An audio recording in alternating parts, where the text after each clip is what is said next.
Hey guys, my name's Leanna Rupert. I am a community manager over on Destiny 2 over at Bungie. But that is not what this channel is about, which I say every time. It's almost like it's becoming an intro, but not really, because intros require consistency, and I haven't posted in 5 months. I have done videos. I tend to just not plan when I do videos, and well, most of the time that's fine. Sometimes I'll go back in editing and be like, I probably shouldn't have recorded that. Or those thoughts were better left in my noggin. So the attempt has been there. It's just we are trying to practice some self-control. You know, we're learning, we're growing. It's what we do. But today, I don't know what is going on in the world. Also, I spilled a bunch of stuff, so I'm gonna like strategically put my hair to be like, oh, look how put together they are, but like really I'm just hiding the fact that I'm wearing a very dirty, very gross t-shirt, and it's fine, we're moving on. But I don't know what's going on in the world right now, but like there are so many people that are tagging me. If you're new to my channel, you might not know this, but I am like massively obsessed with Dragon Age and Mass Effect. I've got tattoos. I've crossed the 40 finish line of playthroughs of the trilogy. I've got numerous playthroughs of Andromeda, Dragon Age, Empire. I mean, anything BioWare has done, I've enjoyed thoroughly. They have a very special brand of storytelling and world building that I just have always enjoyed. But you know, there was a lot of controversy with Mass Effect Andromeda, and so I still get consistently a lot of people asking like, hey, I know you love Mass Effect. As a Mass Effect trilogy lover, would you recommend Andromeda? And I'm here to tell you that yes, I would, and yes, you should totally fucking play this game, and I'm gonna tell you why. And some of it you're gonna be like, holy shit, Leanna, spoilers much? But like, it's been out for years. I can't explain some of the reasons why it's worth it until I can give some context, but I will try to leave like massive story like spoilers out. Obviously, if I don't do a good job, just cancel me, I guess. I'm sorry. So before we go into this, I just want to preface that this video is not talking about the history of BioWare as a studio, the history of BioWare and EA's relationship. Also, I probably should have at least brushed my hair before this. Obviously, I'm not wearing any makeup, which your boy's 36, you know, take that how you will. But you know what? This is an impromptu video, so we're just gonna roll with it. But there is a very complicated, complex, and sad history to a lot of video game companies in this industry, but BioWare in particular, especially centering around launches like Dragon Age 2, Inquisition, and then of course the current state of what's happening with Mass Effect 4 and the next Dragon Age Dreadwolf. I'm not an investigative journalist anymore, so I don't know. I don't know, and I'm not going to comment on something I don't know about. But I will say with Mass Effect Andromeda specifically, a lot of that controversy talked about rogue cultures and crunch culture surrounding the studio and leading up to the launch. I will also say Mass Effect Andromeda has had a dramatic resource reduction compared to other titles, and compared to what a title of that scope should have had. It was very open world. It was very big, and there was a lot of freedom to explore.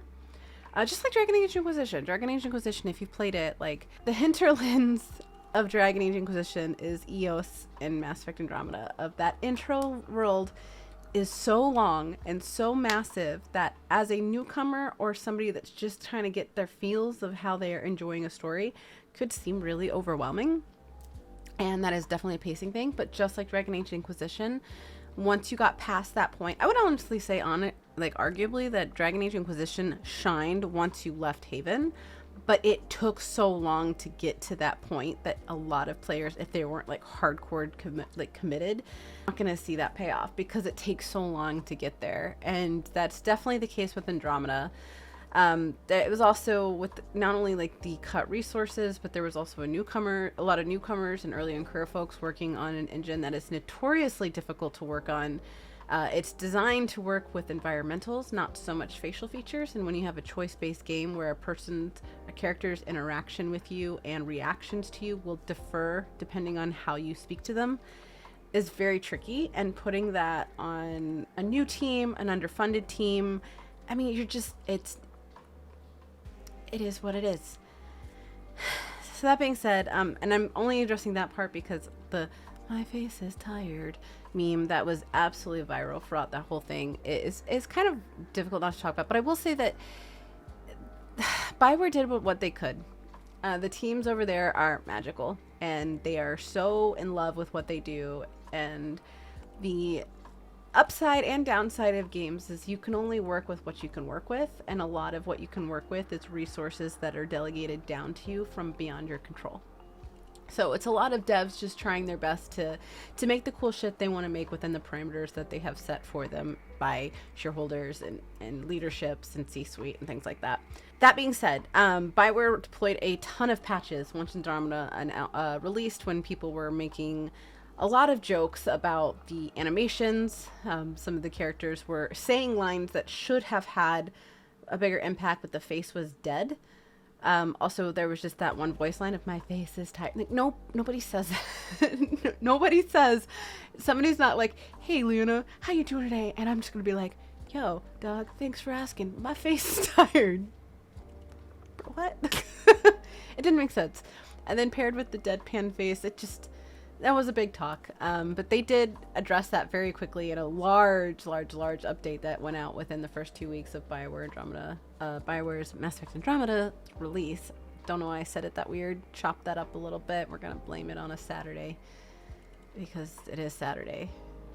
Yes, it is. I took a day off yesterday, and I don't ever take time off, so my equilibrium of what the fuck day it is gone. So all of that shenanigans and context and backstory aside, I just want to focus on today, what I enjoyed about it and what I think offers a lot of the magic, and why you should give it a shot if you haven't, because that news cycle has already come. You can do more research into that if you would like to. I don't want that to be the focus of this video. For a lot of these types of videos, I feel like they have to focus on something negative in order to do well, and I don't really care about if this video does well. I'm just making it because I want to make it. If it's got a lot of engagement and views, cool. If not, cool. You know, whatever.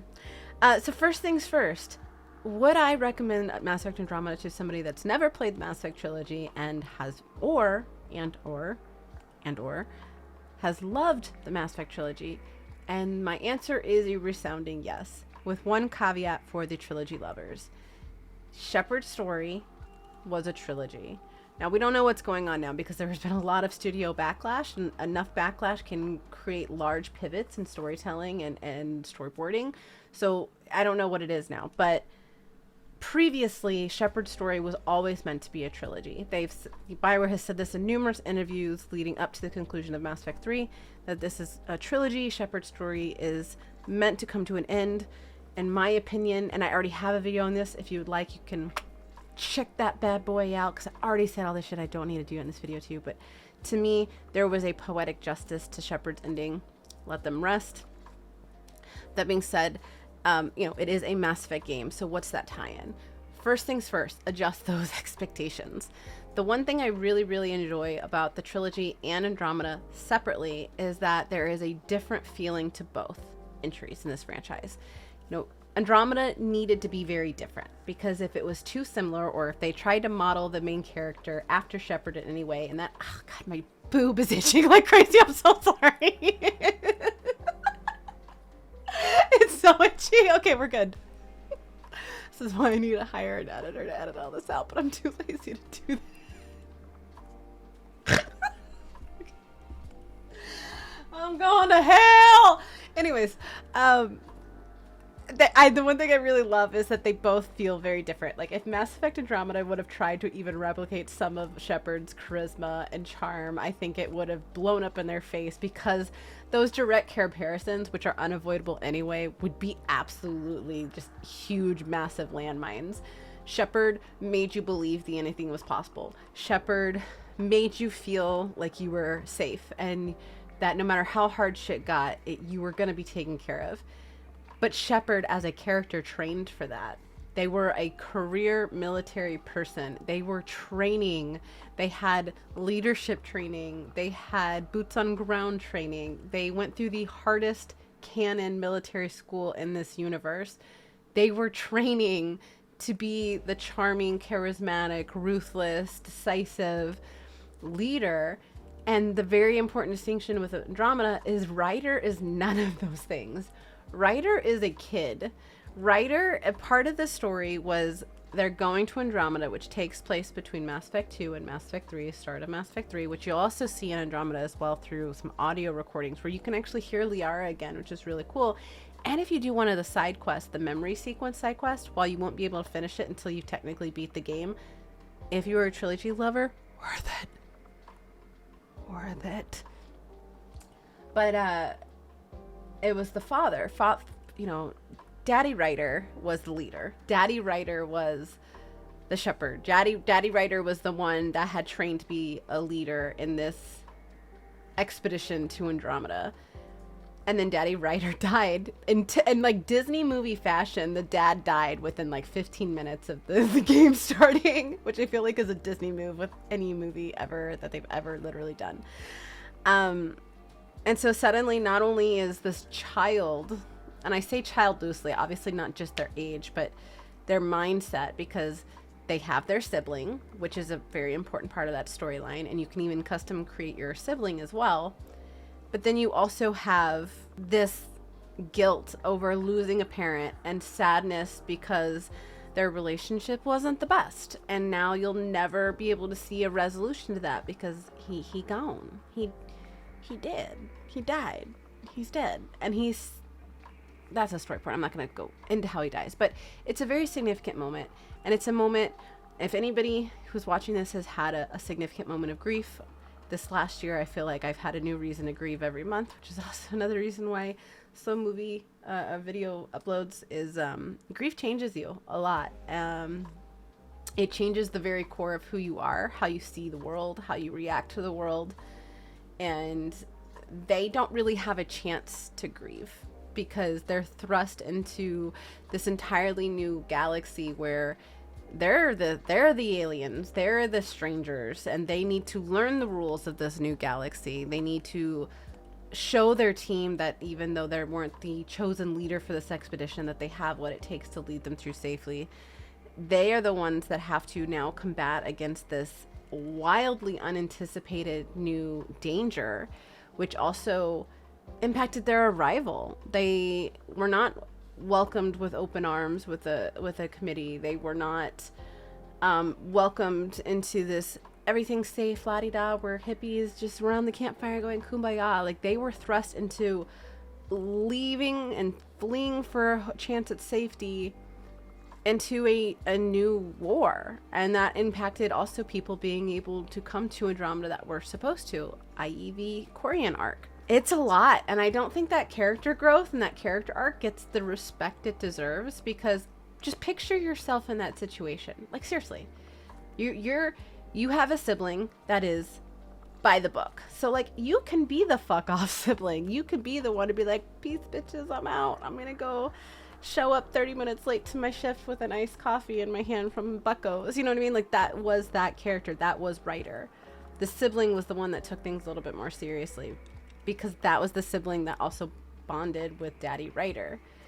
They also had this shared bond of grief over their mother. Like, there was a lot of story elements that lent to Ryder being this awkward, bumbling, sometimes idiotic character. And I think that threw off a lot of people, because when players, especially that were like hardcore Trilogy fans, even though they weren't expecting Shepard, I think subconsciously they were expecting Shepard, because not only is Ryder horrible at flirting, like, seriously, him flirting, my brother in Christ, what are you doing? And it just his navigating, and sometimes he doesn't have the suave answer to a problem, and he just kind of panics like, oh fuck, or she panics like, oh fuck. They aren't Shepard. And I think that was jarring for a lot of people that were kind of hoping to encapsulate what they loved. But what people also, I don't see being talked about enough too, is when we think back to the trilogy, we're thinking back to all 3 games. That's 3 games worth of world building and 3 games worth of video game storytelling that allows you to attach yourself and feel connected to these characters. And I think, honestly, Andromeda did a good job at establishing those relationships for the most part. I feel like not Akora. Akora's Destiny. That's our game. Cora, that's her name, right? Oh my god. See, I can't. Maybe, and this might be just personal bias, but I didn't click with her character. Out of all my playthroughs, I even romanced her. I didn't vibe with her as a character. I didn't feel like there was enough a story tie-in that made me feel like I cared about her as a character outside of the scenes I had with her. But I feel like with the other characters, especially Jal, and especially with the mechanic, and especially my little Turian goddess. I feel like there was good storytelling, there was good story arcs. Was it as fleshed out as Mass Effect Trilogy? Not at first, but I also wouldn't compare it to the whole trilogy. When I compare Andromeda to the trilogy, I'm comparing it to Mass Effect 1. And Mass Effect 1, in my opinion, as much as I love it, over 40 playthroughs, Mass Effect 1 had a big pacing issue. It didn't really pick up until it did. And then when it picked up, it was like, holy shit, that's amazing. But it took a while to get there. And it's a game that hasn't necessarily aged well, which is why I like the Legendary Edition remaster, because they updated what needed to be updated while still staying true to the integrity of what the trilogy offered. So I don't feel like it's as far off in a one-for-one comparison when you compare it to Mass Effect 1 versus one-for-one with Andromeda. That's a perspective that I think is really important, because we won't get to see, well, you know, there isn't going to be an Andromeda 2 unless something drastically changes, and because of that we won't get to see what the natural progression of that story was going to look like. But the team is amazing, and they're you know, we're obviously seeing tie-ins with that. I wrote a huge piece, and I can link that in the links too, is I wrote a very frame by frame analysis. When I say I'm obsessed, I've read all the books, all the comic books, all the fanfic. I am obsessed. I know this game like I've played every possible outcome, every ending, every side quest ending, when you don't have the side quest, when you do have the side quest, when you choose this, when you choose that, when you do both, when you do all Paragon, when you do all Renegade, done it all. And when I say I did a frame by frame analysis of that first real look we had at the next Mass Effect, I looked like a mad scientist. I had the books all out. Like, I was doing full gremlin research mode, and it's probably one of my favorite pieces I've done in my career. Not hard-hitting journalism and just geeking out opinion piece type thing.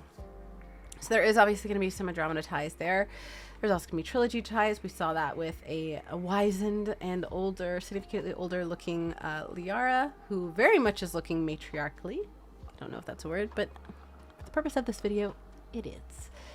And so we know that. So that's going to be interesting to see how they collate that growth that they were intentionally doing with a potential new trilogy into this new Mass Effect, and how that relates to when you're now comparing Mass Effect 1 to Andromeda, now comparing that to Mass Effect 2 and Mass Effect 1 and Andromeda in this new series, and how it relates, how it doesn't relate, and how it's its own story in its own right. So I think that there's an unfair bias against that because of the distinction between Ryder and Shepard, and also just pretty unfair comparisons. Also, the Mass Effect 3 ending, which I already did a video about this. I'm not doing that again. I ain't trying to piss off anybody, but it was very divisive. And so let's be honest, when a game that is as loved as Mass Effect ends on a note that's not 100% successful, there are vocal small pockets of communities, but they seem a lot bigger than they are because they're vocal, wanted Andromeda to fail. And I know this because I covered the reaction of this as a journalist, but also I heard some other journal buddies say that too. I'm not going to name any names, but he knows who I'm talking about. I had one friend that literally said, quote, "I don't care if Andromeda is the best fucking game in the entire world and the best game of the decade. I'm still not going to rate it well because of what they did to Mass Effect 3. Okay, bro, but like, people are going to be looking at your review like it's informative. I hope you're going to say that in your review, that you're going into it with that bias, because that's so fucked up. And it's just, it goes against reviews. Like, reviews will never be objective. That's not the point. A review is, here's how I felt about the game with the intrinsic knowledge of what I know expectations are and how I can relate the two. But when you're going in with that much bias, it might be better to hand off the game to another reviewer. That's just me. But because of that, there was that pocket of people. It had that to go up against. It had the culture news that was coming out going up against. And I can say this on the studio side, that when something negative happens, it impacts the whole studio, whether they were involved or not. And it hurts sometimes. It's very hard, and you have to be quiet, and it's hard sometimes. And so the devs that were excited to release this out into the world had this other element of fear put into that that's already separate from the already their fear of just launching something and hoping people love it. So I think that went against it. So I would just definitely say, like, go into it with clear expectations. It's not Mass Effect Trilogy. It's not Mass Effect 2 and 3. It's not. It's a new thing. It's a new story with a character that honestly is really relatable. I feel like if you were to give Ryder a shot, you would really like it. Personally, I've played Femme Ryder and Male Ryder, and I personally really like Male Ryder the best, and I play him very dorky. Like, I pick the funnier, dorkier options, because just dorky Ryder is the best Ryder, and you can fucking fight me on that, okay? Like, fight me. And it's enjoyable. I remember, like, picking voice, like, dialogue wheel options, and in my head being like, oh, this is how I would respond. And then I would click the dialogue option, and he would say, like, word for word almost what I said organically. So my real world Leanna reactions were very much lining up. So to me, that gave me a level of relatability that I enjoyed, because as a veteran, I had a relatability tie into Shepard. You know, Shepard, my first video I ever did on this channel was how the trilogy literally saved my life when I was on deployment. Like, it was such a source of strength for me, and it was cool to have now that separate, different, but no less impactful relationship with this new character. I don't know, it meant a lot. Another reason I really would recommend it too is, especially if you're a trilogy nerd, is the tie-ins to the trilogy are just phenomenal. Like on EOS, you can actually meet Zaid's son from Mass Effect 2 and 3, and it's just, I just love it. Like, getting to hear him, and you can clearly hear his dad, and just feel like, he talked about you. Because he did. Zaid talked about his son, and then you could be like, he talked about you. I know who you are. And I loved your dad. And, like, I don't know. It was, as a player, it was so cool. It was a full circle moment. And then to trace those memory sequences with, you know, Liara and what was happening, and you get to hear the moment the Reapers invaded again, but from a different perspective, because in the game, in Trilogy, you were in the room with Shepard, you as Shepard, versus this is hearing it from far away. When y'all were comatose in your cryostasis, people were fighting for their lives, and to hear that juxtaposition was just really interesting to me. And just that tie-in, hearing how the Turian government revered and respected and honored Garrus, and Garrus this time, when they're talking about them, was alive, even though thousands and thousands of years have passed. But thousands, was it? Okay, it's been a while since I played. It's either 6,000 or 600, or I could be totally wrong. It's been a couple years since I played, because holy shit, especially this year, it's been a lot. Usually I do my annual playthrough replay every year at least, and I just, this year I have not had a chance to do that. Anyways, I digress. Hearing them talk about Garrus, hear them talking about Liara, hearing them talk about some of the decisions Shepard had made and how that impacts, especially when you're talking to the Krogans. Just the characters were really cool too. Like, Drex was amazing. I loved PB. I know people joke that she looked weird, but I mean, we all do. I ain't pretty. I got a goofy looking face with a bulbous nose and cheekies that look like I'm 5 and 60 at the same time. It is what it is. Her look didn't bother me at all. I loved her attitude. It very much reminded me of me when I was in my younger 20s, and her story arc with another character. And if you do this option, you could punch her in the face like this and flip her off. And I'm just like, yeah, they were different. Like, she was very different than Liara, and I appreciated that. I went into Andromeda not wanting a trilogy carbon cut. I can replay the trilogy if I want. I wanted something new. I wanted to see where else they could take this universe and this galaxy and these people and their minds and their narrative and where it all could go. And for me, it was great. And also the enemies. The enemies are a big talk too of like, oh my god, the cat are so stupid. Like this is da-da-da. But like, y'all, again, this goes back to comparing Mass Effect Andromeda to just Mass Effect 1, not Mass Effect 2 and 3. For the bulk of Mass Effect 1, we thought the flashlight heads, the Geth, were the enemy. And then we find out later, obviously, they're just pawns. They're just chess pieces. Same thing with Andromeda. Like, it sets it up like the cat are the enemy because that's what Mass Effect 1 did. It is. And then you find out towards the end, like, there's this whole other power. There's the creation. It got really philosophical and beautiful. And the whole story tying into Meridian was just phenomenal to me. And I was genuinely invested to see if the cat's not the true evil, then who's the true evil? Because we just done did that with the Reapers. Like, and this sounded more mystical. Like, Jala's whole world planet and his culture and his meeting his family and his mom giving you sandwiches. Oh, so cute. There was a level of mysticism to it that I personally enjoyed that the Trilogy didn't have. The Trilogy was very scientific. The Trilogy, like, all of the horrors were lab grown. Technology, enemy, bad, bleh. Versus Andromeda, you obviously had that same storyline with technology, but there was a level of mysticism that was also attached to that, especially as you learn more about the creators. And I thought that was really intriguing storyline that felt like at the very end we were just now getting the string to pull us into the full story. Like, it felt like Mass Effect Andromeda felt like a very long prologue. And if you can go into it like that, I think you'll find a lot better enjoyment. I don't know if that makes sense, but to me that was massive.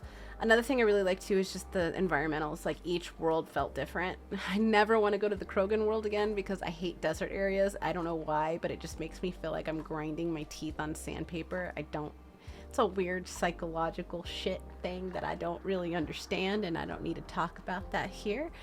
But like, each world felt different. And each world felt like it had its own unique dangers and its own unique puzzles that you needed to solve and secrets that you needed to uncover. And I thought that was really pretty and really engaging. And another thing I really liked about Dragon Age Inquisition was each biome felt like its own world. And that's what you want to feel when you're exploring other worlds. You don't want each world you're going to feel exactly the same. Otherwise, just stay on the same damn planet and save yourself some time. And I think that, like, if you can take in that aspect and go into it with those different expectations, with knowing the context and in my opinion, the proper way to compare it, if you need to have that comparison to the Trilogy, I think you'll find that there's a lot of magic to Andromeda that got missed the first go around when it was launched because of the bug issues, because of the reports leading up to the launch, because of the DLC talk and the Quarian arc at the very end when you hear them begging for help, and then to find out that all the DLC plans got canceled and now you can just read it as a book, and the book is very good. I enjoyed the Quarian arc book. It was good. I would have rathered it as DLC, but you know, it is what it is. And I think my hope with this video is, if you care about my opinion at all, which you shouldn't, but if you do, I've been asked this a lot, especially this last 2 weeks. I've been tagged numerous times and people asking me. I think that if you can readjust what you're expecting and go into it as a fresh experience, a fresh character, a fresh set of eyes, a fresh galaxy, I think you'll see there's a lot of magic to it, and a lot of that same formulaic magic that made us fall in love with Mass Effect 1 despite its early on pacing issues. I remember the first time I played Mass Effect 1, I actually didn't like it. I made it about 3 hours in and I was like, this combat sucks. And I don't know where I'm supposed to go. And I got to the Citadel and I was so lost and I got confused. I was like, where the hell am I supposed to go? Why do I keep having to go to this club? And I'm already done. And I just got annoyed. And I'm so glad I went back for a second playthrough because everybody kept saying, like, no, you need to give it another shot. Trust me, just trust me. I'm like, okay, I'm going to trust you. And then I'm so glad I did because it's my favorite game of all time. And I just think that Andromeda has that magic too. Obviously, it's not going to have the one-for-one magic like the Trilogy did because it's not a trilogy. but I think that there is something that is worth exploring there, especially ahead of the new game, because we know there's going to be some tie-ins there. So I would recommend it. It's cheap now. You don't have to worry about buying any DLC. They tried some new things. Sometimes that's the thing about trying new things as a studio. Sometimes that you'll try new things and it's like, hell yeah, this is baller as hell. And then other times you'll try something and be like, wow, that sounded way better on paper than it did in actual practice. And that's okay. That's the nature of the game. There's some elements of that in Andromeda, just like every other game. Knowing the constraints, knowing the expectation settings, I think there is more than enough reason, whether you are a new player or a Trilogy lover, to try out Mass Effect Andromeda. And I hope you do, and I hope you romance the hell out of Jaal, because he's my precious baby boy. But holy shit, he is so hard to romance. Like, he's like Fenris in Dragon Age. Like, the romance is one of the best, but holy shit, do you have to work for it. And the payoff takes so long. Like, you have to, like, get, like, almost 75% past the game in order to get his relationship unlocked. But it's worth it. And then I did another, I don't know if you can hear my dog barking. She's very mad at me because she's outside because she won't poop, and I need her to poop, and she won't. So she's staying out there till she poops, and now she's just mad at me and hitting the window. But that's not the point of this video. A lot of good romance options. PB was very enjoyable. I wish they would have, let me romance a Krogan, you fucking cowards. But it was good. I think the characters are really something, and I think it's very slow to start, like Mass Effect 1 was, and like Dragon Age Inquisition was. But once you get past EOS and start like picking up the actual story, and you start unlocking some of those mysteries, there's a lot of cool shit there. And I hope you give it a shot. And if not, that's cool too. I'm not your mama. But I'm going to wrap this video because a lot of it was just rambling, and I'm just excited because I love to talk about Andromeda, because I don't feel like I can really on socials without drawing a lot of trolls, and that's just not a fight I'm willing to fight right now because it just doesn't matter. But I think it's really cool. So yeah, thank you for hanging with all my shenanigans and rambles. I appreciate you. Hopefully you got what you wanted out of this video if you clicked it for the title. If not, I apologize. Go ahead if you want. Obviously my upload schedule is very sporadic. I'm hoping to get a little bit more regular cadence, which I feel like I say every time, but I'm getting there. I'm going through a lot of life changes, and I have been for the last 6 months, where everything I thought I knew is over. And so I can't commit to anything right now, but I want to, because this is very much a source of joy for me. So if you want to be in the know, feel free to subscribe. I don't know what the bell does, but I hear a lot of YouTubers say tickle that bell. So go ahead and tickle, I guess. And yeah, and I will catch you guys next time. Bye.